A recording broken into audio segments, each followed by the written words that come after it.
আসসালামু আলাইকুম। আজকে আমি কোনো রান্নার রেসিপি দিব না। আমি আজকে নারকেল তেলটা বানাবো চুলে দেওয়ার জন্য।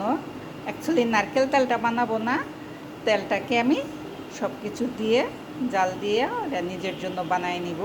এই যে আমার তেলের বয়ম, এটার থেকে আমি পরিমাণ মতন তেল নিয়ে নিব, যতটুকু আমার লাগবে।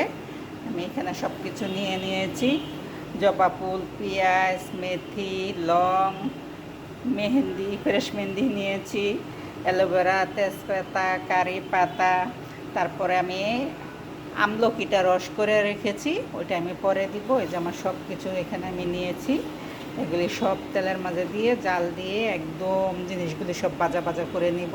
তেলটা আমি চুলায় বসায় দিয়েছি, তেলটা গরম হয়ে গিয়েছে। এখন আমি একে একে সবগুলো উপকরণ দিয়ে দিব, দিয়ে তারপরে এটাকে আমি একদম ভাজা ভাজা করে নিব। ভাজা ভাজা করে তেলটা ছেঁকে আমি একটা বয়মে ভরে রাখবো। তারপরে যখন ব্যবহার করেন আমি সবসময় তেলটা ব্যবহার করব। এটা দিলে মাথা চুলকায় না, মাথার চুল পড়া বন্ধ হয়। যেখানে অ্যালোভেরা তো দিয়েছি, ফ্রেশ মেহেন্দি দিয়েছি, জবা ফুলের যে কি উপকারিতা এটা তো আপনারা জানেনই, জবা ফুলের যে কত কাজের চুলের জন্য।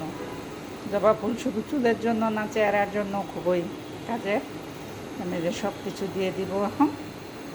আর এটা হয়েছে আমার গাছের একটা শিকড়, গাছটা আমি ফেলে দিয়েছি, আপনাকে দেখাইতে পারবো না আপনাদেরকে এখন।